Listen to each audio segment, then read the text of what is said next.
ஆண்டவராய் இயேசு கிறிஸ்துவின் நாமத்தினாலே இந்த காலவேளை உங்களை அன்போடு வாழ்த்துகிறோம், வரவேற்கிறோம். கர்த்தர் உங்களை ஆசீர்வதித்து நடத்துவாராக. இன்றைக்கும் நாம் தியானிக்கிற தேவ வார்த்தை எபேசியருக்கு எழுதின நிருபம் 4வது அதிகாரம் 30வது வசனம். அன்றியும் நீங்கள் மீட்கப்படும் நாளுக்கென்று முத்திரையாக பெற்ற தேவனுடைய பரிசுத்த ஆவியை துக்கப்படுத்தாதிருங்கள். கர்த்தருடைய வார்த்தை இப்படியாய் சொல்லுகிறது, அன்றியும் நீங்கள் மீட்கப்படும் நாளுக்கென்று. கவனிங்க, கர்த்தருடைய வார்த்தை சொல்லுகிறது, மீட்கப்படும் நாளுக்கென்று முத்திரையாக பெற்ற தேவனுடைய பரிசுத்த ஆவி. அருமையான தேவ பிள்ளைகளே, கர்த்தருடைய வார்த்தை இப்படியாய் பரிசுத்த ஆவியானவர், கவனிங்க, நாம் மீட்கப்படும் நாளுக்கென்று நம்முடைய முத்திரையாய் அவர் நமக்காக தந்த அந்த அபிஷேகம், அந்த வல்லமை, அந்த பலன், பரிசுத்த ஆவியானவரின் பலன், என்றைக்கு நாம் மீட்கப்பட்டோமோ அன்றைக்கே அவர் நம்மீது அந்த பரலோகத்தின் முத்திரையை, பரிசுத்த ஆவியானவர் பரலோக ராஜ்யத்தின் முத்திரையை நமக்குள்ளே வைத்திருக்கிறார். அல்லேலூயா. கவனிங்க, எதற்கு முத்திரை? கவனிங்க, ஒரு பொருள் சீல் போடப்பட்டு இருக்குன்னா அது ஒரு நல்ல ஒரு உபயோகமான, ஒரு உயர்தரமான, ஒரு நல்ல ஒரு ப்ரொடெக்டிவான பொருள் என்று அர்த்தம். அப்ப கவனிங்க, பரிசுத்த ஆவியானவர் நமக்குள்ளே நம்மேல ஒரு முத்திரை இடுகிறார் என்றால், இவ்வளவு நாட்கள் இந்த சரீரம், இந்த ஜீவன் உலகத்தின் பின்னே இருந்திருக்கலாம், ஆனால் இன்று முதல் இந்த ஆத்துமா பரலோக ராஜ்யத்திற்கு சொந்தம்.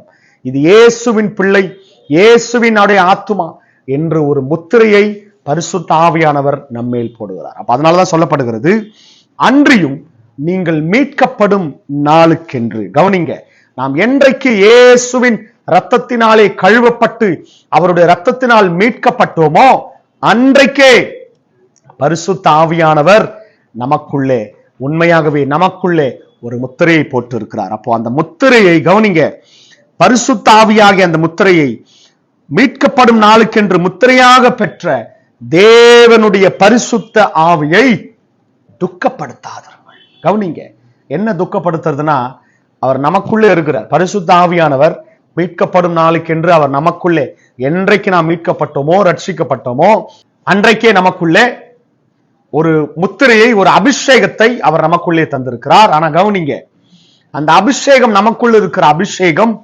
உண்மையாகவே நாம் கர்த்தருக்கு விரோதமான செயல்களை செய்யும் போது, அவருக்கு பிரியமில்லாத காரியங்களை செய்யும் போது, நமக்குள்ள இருக்கிற பரிசுத்த ஆவியானவர் அவர் துக்கப்படுவார்.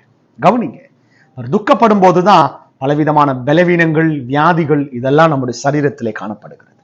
அருமையான தேவ பிள்ளைகளே, அந்த பரிசுத்த ஆவியை கவனிங்க, அவரை அனுதினமும் அனல் மூட்டி எழுப்புவோம். அனுதினமும் அவர் நமக்குள்ளே செயல்படும்படியாய் நம்மை அவருக்காக விட்டு கொடுப்போம். மாறாக பிசாசு கொண்டு வருகிற தந்திரமான காரியங்களை நம்முடைய சரீரத்திலே செய்யும் போது நமக்குள்ள இருக்கிற பரிசுத்த ஆவியானவர் துக்கப்படுவார்.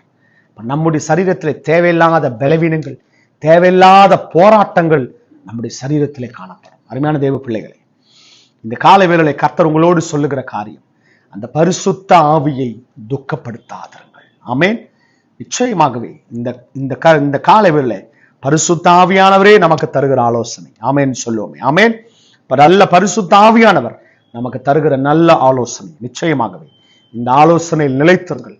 பரிசுத்த ஆவியை அனுதினமும் அனல் மூட்டி எழுப்புங்கள், அவருக்குள் மகிழ்ந்திருங்கள், பலப்படுங்கள். அனுதினமும் அந்த பரிசுத்த ஆவியானவரின் பலனை பெற்றுக் கொள்ளுங்கள். மாறாக அவரை துக்கப்படுத்த வேண்டாம். ஆமென். இன்றிலிருந்து ஒரு தீர்மானம் எடுப்போம். ஆண்டவரே, பரிசுத்த ஆவியானவரே, இவ்வளவு நாட்கள் நாங்கள் எப்படியோ இருந்திருக்கலாம், ஆனால் இன்று முதல் உம்மை நாங்கள் துக்கப்படுத்த மாட்டோம். உம்முடைய சந்தோஷத்திலே, உம்முடைய பலனில், ஆவிக்குரிய வல்லமையிலே நாங்கள் பலனடைவோம், களி கூறுவோம், மகிழ்வோம் என்ற ஒரு தீர்மானம் எடுப்போம். ஜெபிப்போமா? அன்பின் தகப்பனே, அருமையான பிள்ளைகளுக்காக ஜெபிக்கிறேன். இந்த காலையில் கர்த்தருடைய வார்த்தை சொன்னது போல, மீட்கப்படும் நாளுக்கென்று முத்திரையாக பெற்ற பரிசுத்த ஆவியை துக்கப்படுத்தாதீர்கள். அநேகர் பரிசுத்த ஆவியை துக்கப்படுத்தி இருந்தால் இன்றைக்கு ஒரு விசையாய் அவர்களை மன்னித்து, இன்று முதல் பரிசுத்த ஆவியானவருக்குள் மகிழும்படியாய், அவருக்குள்ளே ஒரு துதித்து ஆராதித்து மகிழ்ந்து அனல் மூட்டி எழுப்பும்படியாய், எங்களுக்குள் இருக்கிற பரிசுத்த ஆவியானவரை அனுதினமும் எங்களுக்குள்ளிருந்து எங்களை நடத்தும்படியாய், ஆவியானவரே உம்மை மகிமைப்படுத்தும்படியாய் அநேகர் இன்றைக்கு கர்த்தருக்குள்ளே மகிழ்ந்து, ஏசப்பா, கர்த்தரை துதித்து பாடி ஆராதித்து அனுதினமும் கர்த்தருடைய ஆவியில் அனலுள்ளவர்களாயிருக்க உதவி செய்ய, ஆவியை அவித்து போடாதிருக்க பரிசுத்த ஆவியானவரை துக்கப்படுத்தாதற்க கர்த்தருடைய ஆவியானவர் ஒவ்வொரு பிள்ளைகளுக்கும் நன்றாய் போதித்து நடத்துகிறாங்க.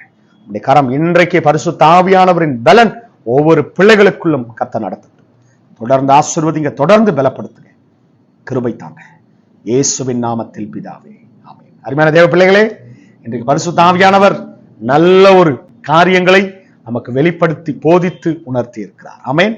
அனுதினமும் அவருக்கு விட்டு கொடுப்போம். அபிஷேகத்தில் நிறைந்து பலனுள்ளவர்களாய், பரிசுத்த ஆவியிலே அனுதினமும் அனலுள்ளவர்களாய் கர்த்தருக்குள் எழும்புவோம், கர்த்தருக்குள் பலப்படுவோம். பரிசுத்த ஆவியானவர் தந்த முத்திரையை பாதுகாத்துக் கொள்வோம். ஆமென். கர்த்தருக்குள் பலப்படுவோம், கர்த்தருக்குள் நிலைத்திருப்போம். God bless you. ஆமென்.